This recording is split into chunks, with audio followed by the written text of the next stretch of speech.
Good Wednesday morning, and welcome to Ice Age TV, or should this be called Motorcycle Age TV? Yeah, it's the internal combustion engine age TV conversations that go a little beyond just that, but to me, right, get going this Wednesday morning, cool Florida area, but nothing like it was, definitely warming up, beautiful Wednesday morning. And looky here on what is here in my driveway, which this wasn't sitting here yesterday or the day before. And would I ever imagined when I was coming down here to Florida that I would actually own a used CVO Road Glide and a used Street Bob, a cheap bobber Indian. Yeah, when you have many different vehicles, it's hard to pronounce all the names correctly. The Indian Chief Bobber used 2022 Harley Davidson CVO Road Glide 2021. And is that like a win? I mean, for me, this is like a win. And some be like, well, yeah, it's a motorcycle, right? Yeah, but it's a used motorcycle that I didn't pay the retail full price for, which that's been the story of my life. Is I usually buy brand new, cars, trucks, motorcycles, and I pay a big price for it. And then when I go to sell it, then gets my motorcycle or car for thousands. I mean, conserve $10,000 less. I mean, this motorcycle right here, both these motorcycles is a huge win for me, and just for the fact that this motorcycle here it's $42,000 MSRP. But then there's basically about another $2,000 from the dealership that adds on to the price of the motorcycle, the freight and setup, and that'll cost you close to $2,000. Out there that won't do that, but majority do. So that's our vehicle. But then it's all about the Harley Davidson Road Glide CVO. Got to talk about this. I just got it yesterday. Sitting outside. The heck? It's a first for me ever leading one of my motorcycles outside, but I'm out of room. And my dad gets all riled up once I pull the truck out in the driveway. Yeah, I can pull that out and let it sit out in the driveway and put a motorcycle in.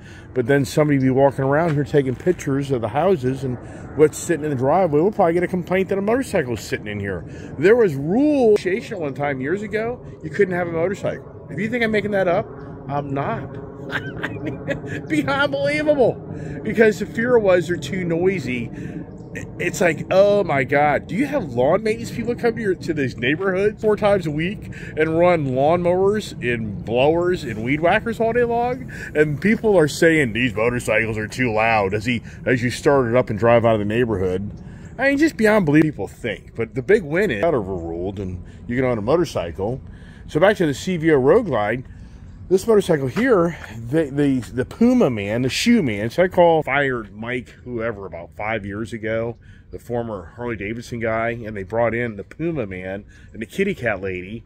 So the Puma guy, that's the Puma shoe guy, he now runs Harley Davidson. And then the kitty cat lady from Petco or PetSmart or Chewy or wherever she came from, she's like the second in command.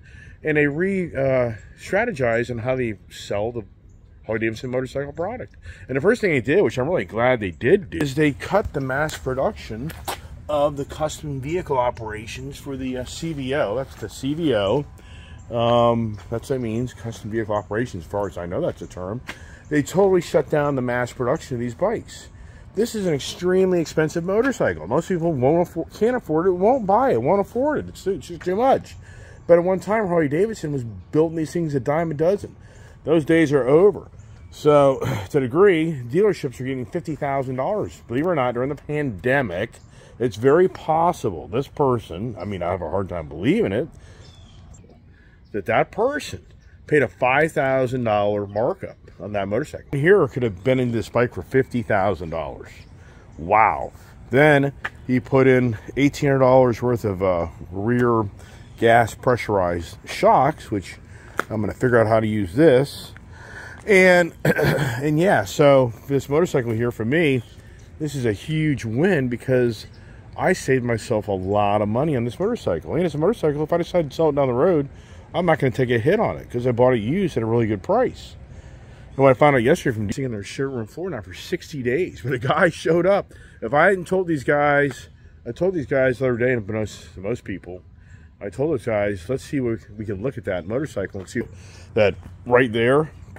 I mean, I'm surprised. Well, they discount the price. They're trying to get 40 grand out of it. Then they're trying to get like 37 out of it and 34. And so then once the 33 number came, it got a lot of attention.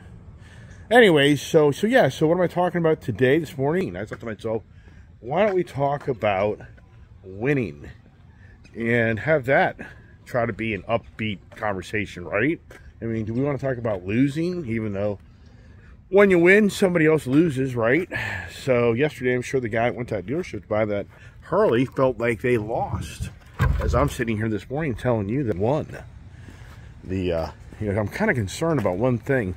That bike's battery. This is so like this past April, where I bought my brother a Harley Davidson motorcycle, and the battery was dead at the dealership. And I told him to put a new battery in, but we did have that conversation yesterday. So just for the record, let's see if this thing starts. Let's see if I'm lucky or not. Make sure she's in neutral. Oh boy. Oh, okay, wait. Nope, she's not in neutral. What's that all about, right? That'll take a minute. So that'll delay the whole. Yeah, these things are there. Just. Ooh. There she is. Yeah, not loud at all. I mean, too quiet. I'm definitely putting different exhausts on this. It's okay. She needs more power. This ain't there for me. So anyways, yeah, conversations. And yeah, a big win. I was just counting this morning. This is just incredible. Five Harleys this year. Huh. He had no Harleys. A year ago, I was down no Harleys, just Indian. Win? Is it a win? I don't know if it's a win. I think I'm crazy. Just Harleys. And then you go to the Indian side. I'm at 4. That's 9. And then I go to my Hondas. I'm at 12 motorcycles. Win for a crazy man? Yeah, look at my hands. And one other thing, I gotta get in here. Gotta get my coffee. Gotta close the garage door. I got a busy morning. Got a lot going on.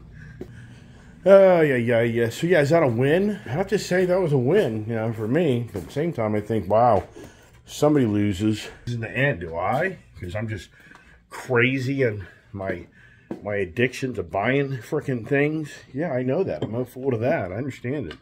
My winning these deals. In the end, do I become the loser? Here's the bike. Oh, so this is how much they want for that bike. Right there. But they were wanting $39,900. They were wanting 40 grand for it. So that's what intrigued me to buy the bike. If they were wanting 39 for it, nope. 37, nope. So it's kind of one of these things. Oh, I got another picture. Did I show it the other morning? I don't think I did. So there's Lon when he was a congressman. So in 1931 he passed. And that's something. So 100 years ago he was alive and walking around. 1920.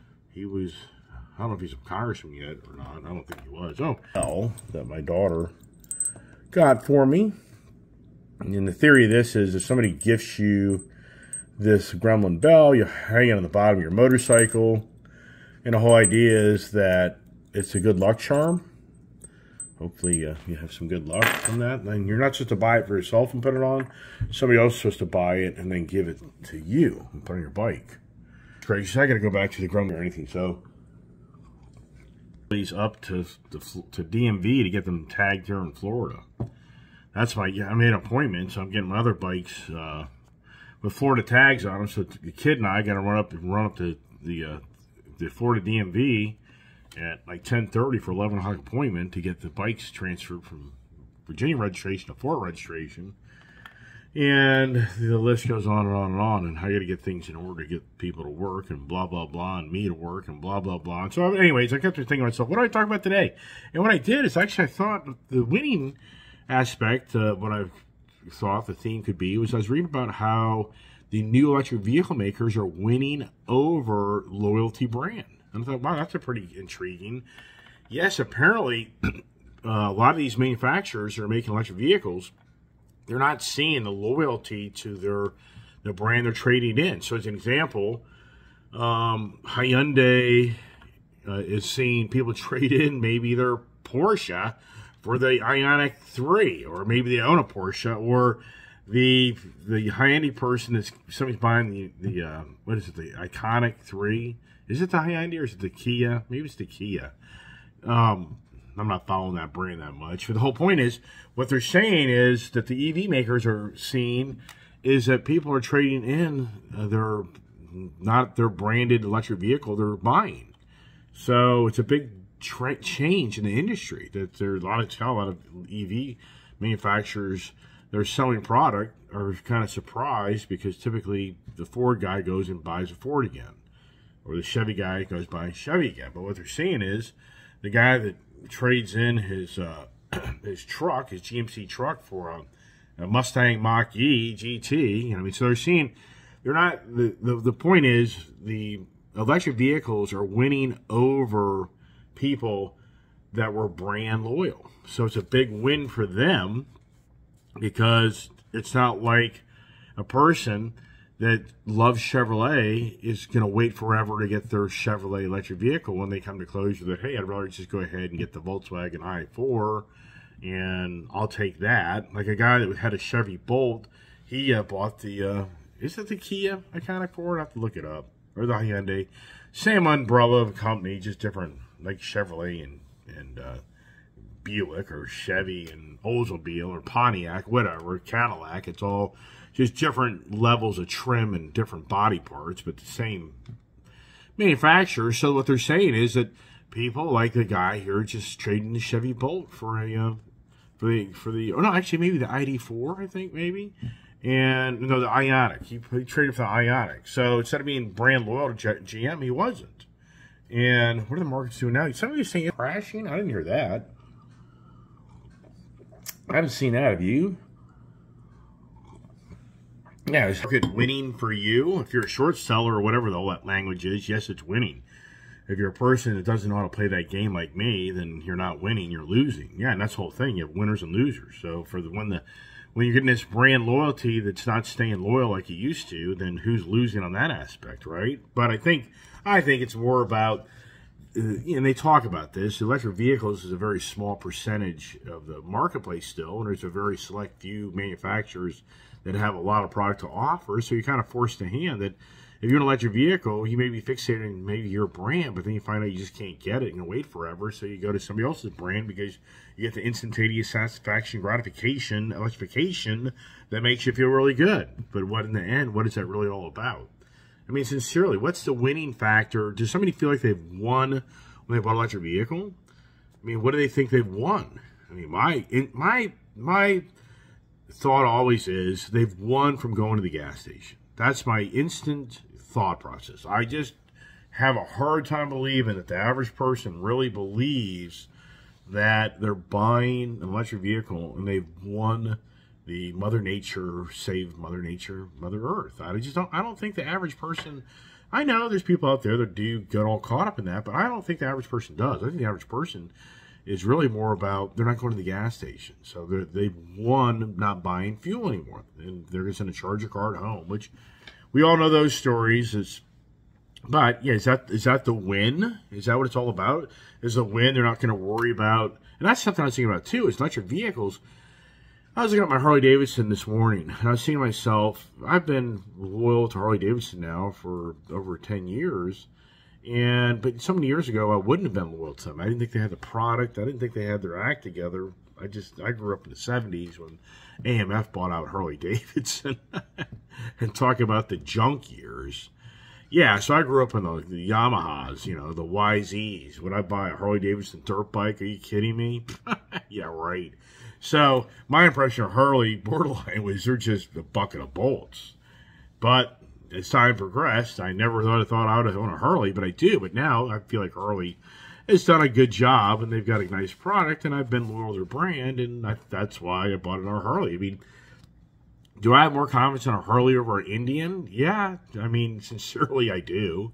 Polaris was no different when I was growing up. I mean, Polaris was kind of like, the Polaris, like, dirt bikes or whatever they used to have, I can't remember, but I think that Harley, Harley is they have the longevity of the product, and yeah, they all have problems, but as far as just a Harley Davidson true and tried and true, whatever, I think I think the Harley just has it. Now, yeah, Indian, great product. Have I had some problems with Indians?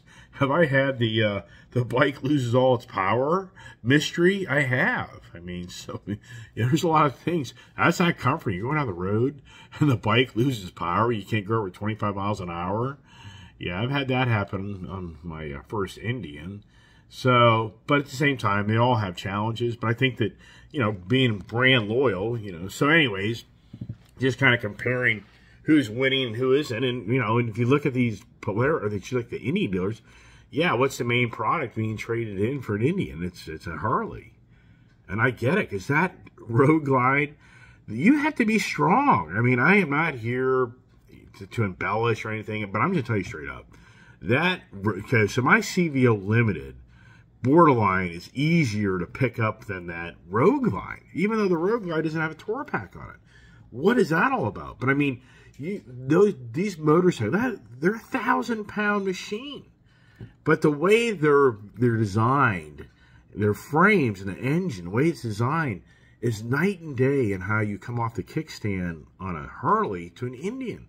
A Harley, it truly is like, you get that bike up. You got to be a pretty hefty, big guy to get these Harleys up. I'm not saying that you can't do it if you're not a big guy, but I mean, it takes some strength. The Indians, they come off the kickstand kind of like, just like not a big deal. They got aluminum frame, number one, and they're just seem to be more balanced. The Indian by far, the balance and the confidence on that motorcycle is better than the Harley. It is. But the Harley, I just like the Harley. I mean, I just like Harleys. I mean, they've got the better dealer network set up, and and all the paraphernalia, and just the bikes. I think the bikes look really nice and good.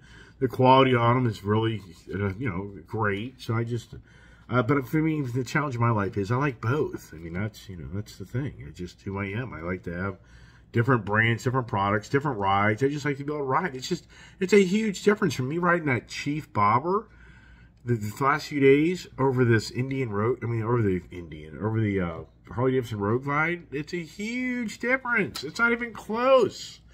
Would I ever take that Chief Bobber on a long road trip? No way. I know people do. I won't. It's just too much wind resistance on your body. The Road Glide, the CVO Limited I have, I mean, those things cut through the wind, so your body isn't meeting all that pressure, and you feel so much more confident going on the road. I mean, wow. It's more of a winning feeling as you're driving on the road versus those open, naked bikes. That's just a whole different feeling. You know how fast you're going on those bikes as it's a direct hit of wind on you. So anyways, yeah, we're talking about winning, right? People lose. Yeah, losing. How does that play out, right? Just like I said, the guy yesterday, this is an internet ad, so the guy saw. And the interesting thing is that at the dealer, they still have a sticker of the price tag on that bike that said $39.95/$36,995. And then I got on the internet and I saw this price, and I was like, wait a second, So the gentleman that got there yesterday, because he saw, conservative number, it's 10 grand cheaper. I mean, it's 12 grand cheaper. With the shocks being on there, going to add the expense of the other guy, you're at 15 grand cheaper on that motorcycle. Somebody think I'm embellishing. I'm not. I mean, that was the driving force of company closure by that bike. It's just, it's brand new. The person bought it in 2021 and barely even rode it. Who knows? Well, probably bought it in 20. Anyways, back to the winning. So, but I think to myself, are we winning? You can kind of take the motorcycle talk and the automotive talk, and who's winning in the motorcycle industry. Is Indian winning out over Harley Davidson? No. I mean, Harley Davidson is so big. Indian's a flea. It's a flea in the pack of bikes. And Harley Davidson still sells a ton of motorcycles. Everybody thinks that Harley Davidson is suffering. Nah. I mean, sure. They've had to revamp and remarket, and I think they've done a better job, so I like the way they're doing things, personally. So, yeah, but like any manufacturer, they have challenges. But overall, I think Harley Davidson is still winning. They got them with the new Evolution motor and other technology. So anyways, but I think to myself, too, when it comes into life and outside of, you know, the cars and trucks and motorcycles of the winning, the electric vehicle market, is it winning? It seems to be winning. You know, I was talking about this yesterday. I mean, I think as time progresses, next year will be the true tale of how much the EV industry is winning over the consumers to switch over, which it is. I mean, it's not going to go away. There's no way that the infrastructure the automotive industry has put into the EV manufacturing that's going to go away, and the marketing. And so it's going to continue to grow. If anybody thinks here it isn't, then okay. Investors. It's all about investors. It's all about money. I mean, that's the key thing. You have major investors that are backing the green agenda, the EV movement. You're not gonna beat out the guy that has the money. The man holds the goal, holds the rules. And so anyways, so I have to think to myself, you know, what about winning in our society? What about winning elections? I think to myself, wow. The ongoing January 6th, and I think about Elon Musk. I mean, what is Elon Musk doing? Elon Musk is definitely exposing the winning of the propaganda machine. I mean, now people are saying, would if Donald Trump won the election, had Twitter and the likes of Facebook not done the things they did, but more so Twitter. Facebook was more about donations to the DNC. A lot of money was given to them.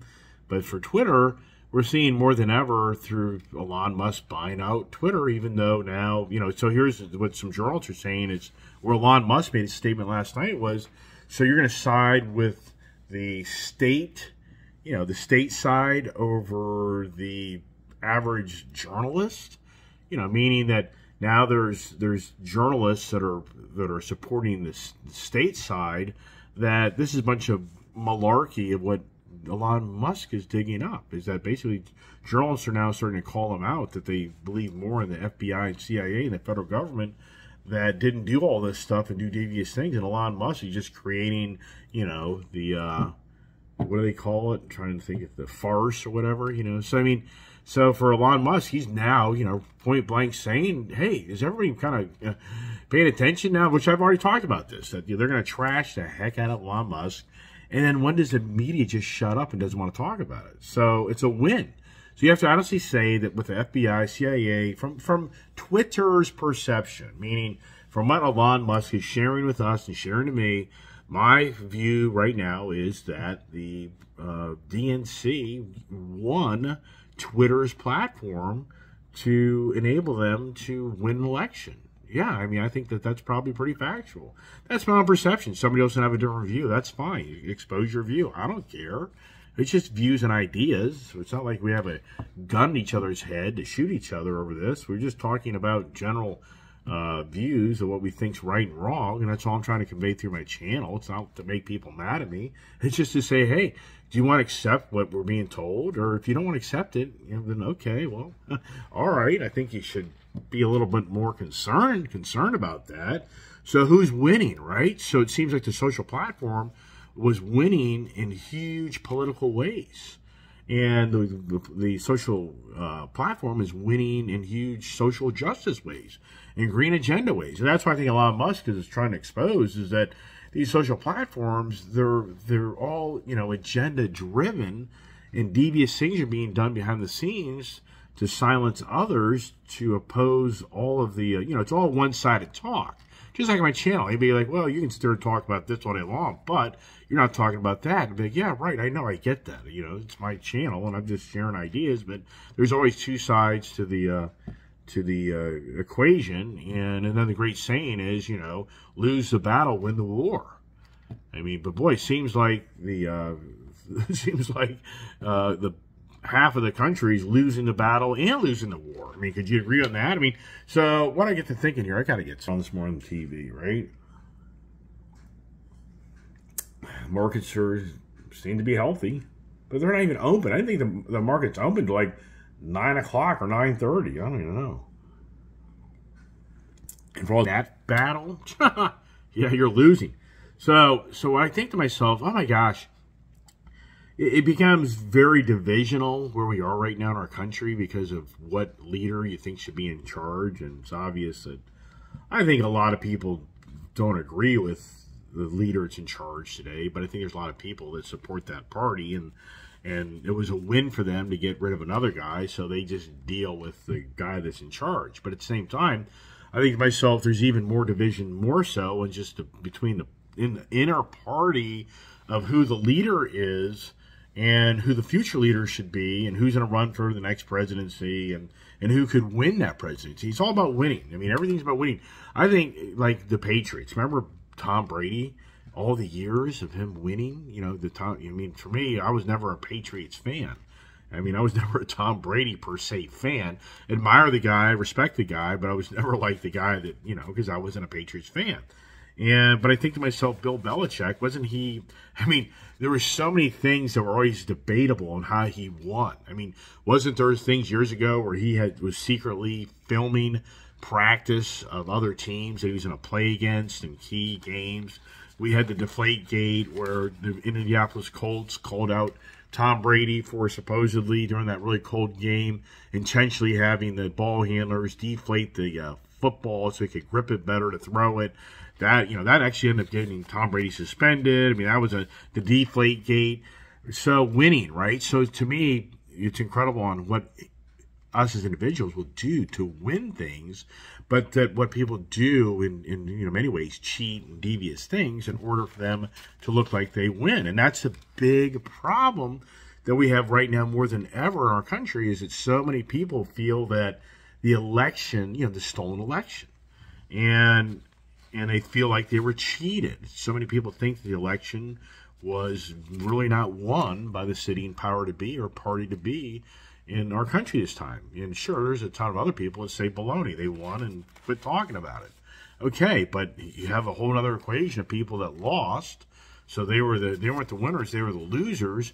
And then you had a sitting president that lost, that was very, very vocal about losing, and very, very vocal about how he felt that the election was stolen from him, and it created a lot of emotion, and it created a lot of anger, and it created a lot of people that wanted to prove that the election was stolen, which created the January 6th get-together of, what was the name of the rally? I'm trying to think of the name of the rally. It was, the steel, I can't remember the exact name of it, but the whole point is thousands of people got downtown on January 6th of 2021, and they were rallying there to show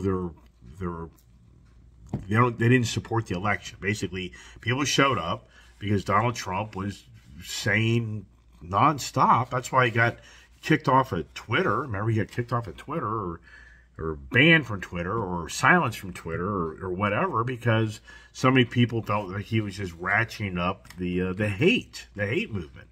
Got to get some more coffee. I remember the rally's name, but it's just too much information.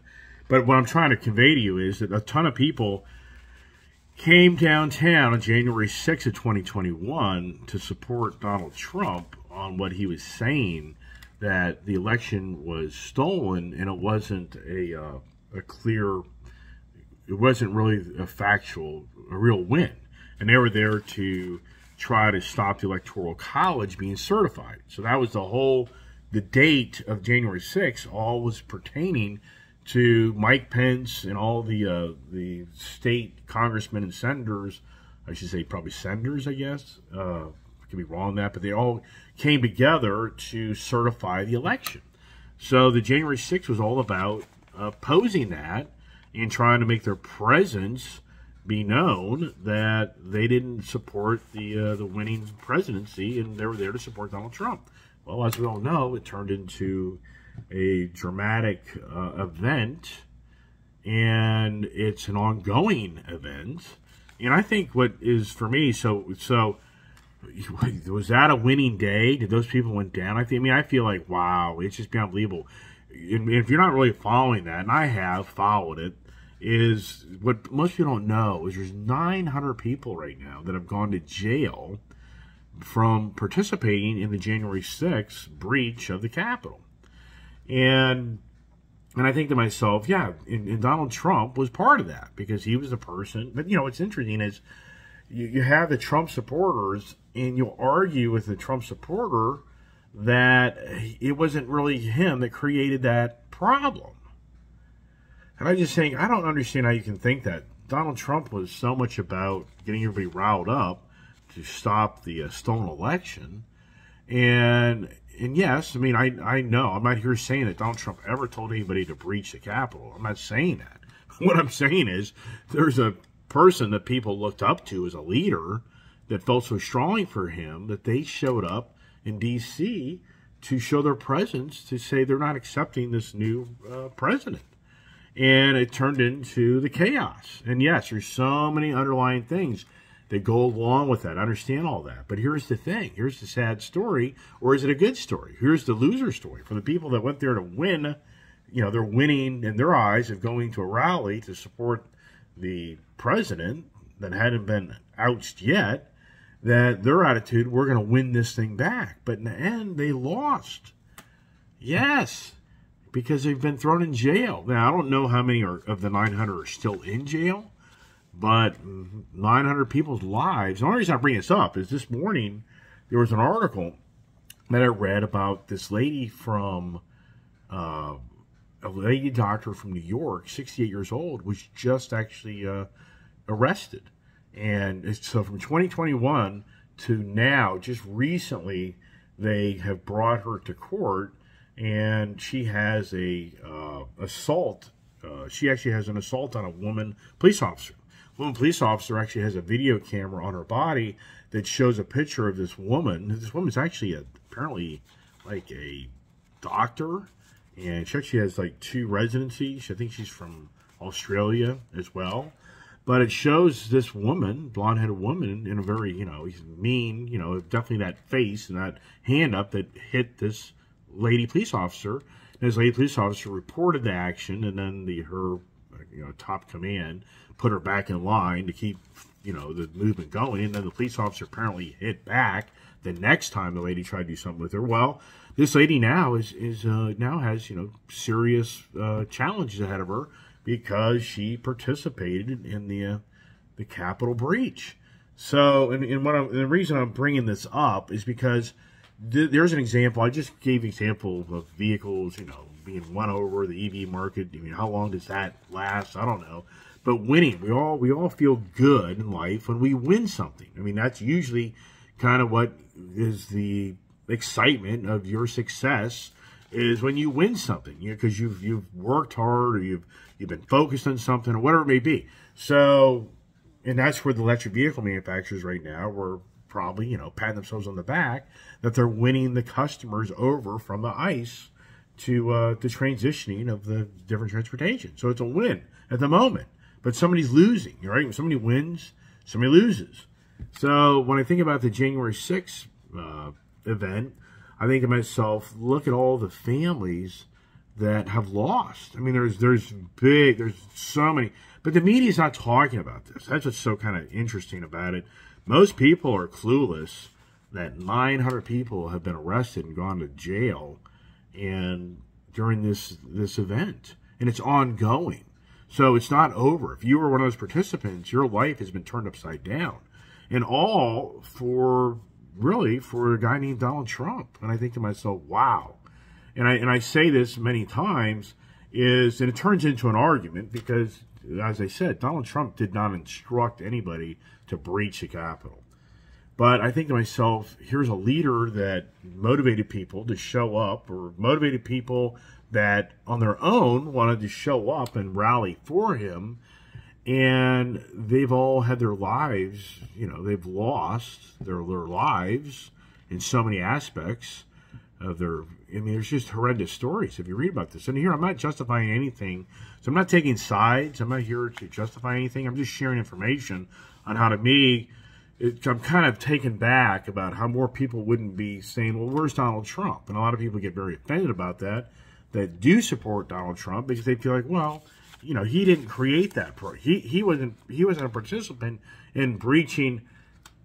Well, I'm not really saying that. I'm saying, but where's Donald Trump trying to raise the funds to help these people have lawyers, representation, to hopefully get through the challenge of the mistake they made in their life, but they hopefully can get the right people around them to help them win the case against them. So where's Donald Trump? I mean, where is him talking? Has anybody heard? I mean, sincerely, I would like to hear anybody watch my YouTube channel. Does Donald Trump have a fund? Does he have a fund to help these people that supported him, that were so radically supporting him? They did, I guess, in some way, radical things to a degree. I mean, you can look at it. Everybody looks at it different ways. You know, one side of parties look at it, you know, radical. Another side of parties look like it was justified. There's different. Everybody has a different perception. But for me, what I'm really talking about is Donald Trump have a fund to people contribute to help these families and people that have lost people from that event that are in prison. Are they all still in prison? I don't know. But then you have like have they been convicted, charged? There's so many variables. But once again, and then people will say, well, why would Donald Trump even try to participate and give any money? Because they haven't been convicted of anything yet. But yeah, but their lives have been taken away to get them out of jail, or they've been getting out of jail. I don't know. So to me, the winning side. So what side is winning? Well, as you know, the DNC, the Democratic Party, they're winning that perception that the Donald Trump and those who support him are radical, mean people and just aren't good people.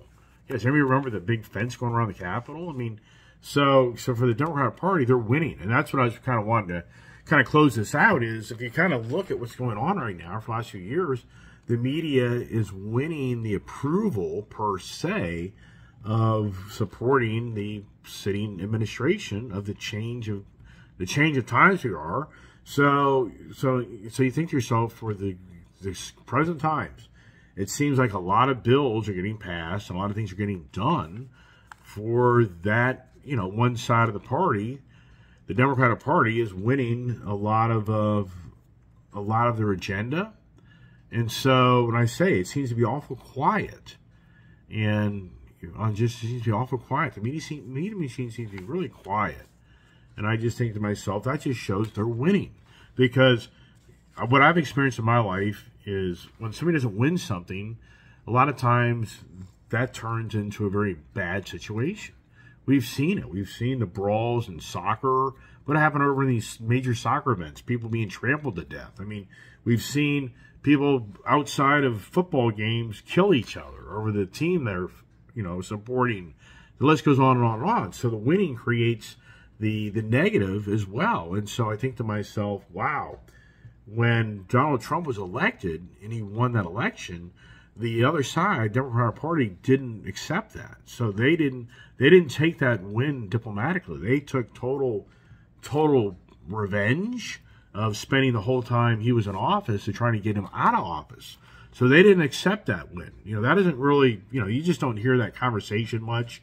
But yes, the Democratic Party spent the whole time Donald Trump was in office of trying to get him out of office, and they didn't accept or recognize him. Nancy Pelosi didn't recognize him as a president. Does anybody remember his State of the Union address where Nancy Pelosi took his papers and you know, tore them in half right in front of everybody on TV?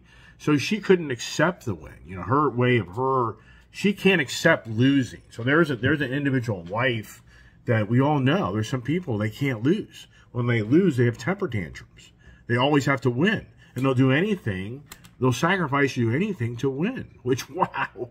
Does anybody know these people? I know these type of people. I mean, I'm sincere. I've had to deal in business with these type of people. And if you don't have your head on straight, you'll be in prison for not doing really bad things. So yeah, so the win and the lose. So anyways, I just thought this morning, conversation about winning, and I think that the present times, because remember, next week, this is next year, with the change of the House is going to change, and it's going to be really interesting to see if the winners can accept that they lost. That's going to be very, very interesting. I wish people could document this stuff more, to pay attention to the media machine on how presently the winners are content and they're really happy, but now that they've lost control of the House, how do they handle that? Yeah. How do you handle losing? That's a very big challenge in life, is how do you how do you handle losing an argument, losing that deal you thought you would get? Everybody's in business, not losing the title that you thought you were being promoted to, losing. There's so many ways you can say lost this, lost that. But how do you handle that? And I think that what's sad is many people handle it with revenge. It's all about revenge. We all know in relationships, if you don't get your way in something, then you start thinking these devious things. You do devious things to others. It's very bad. Very sadly, we witness families being terminated. The man or the wife will get rid of everybody because it was a major blowout argument where obviously that person didn't win, so they retaliate, and that goes on all the time. That's a challenge of mankind, is the win and loss, but where's the love? The love is the hate. All right, everybody, hey, thanks. A little longer video this morning. I know that because I was talking about my Harley, so that kind of dragged into this 5 to 7 minute longer video.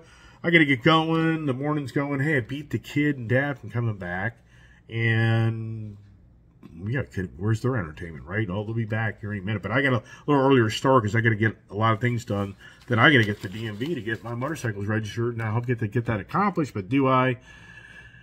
We'll see. So follow me along. Hey, stay safe. God bless. And stay tuned for some more adventures. What's up next, right? Yeah, what is up next? I don't know. Jesus Christ. Yikes. I hear the garage door. Here they are. I escaped. I won this one, didn't I?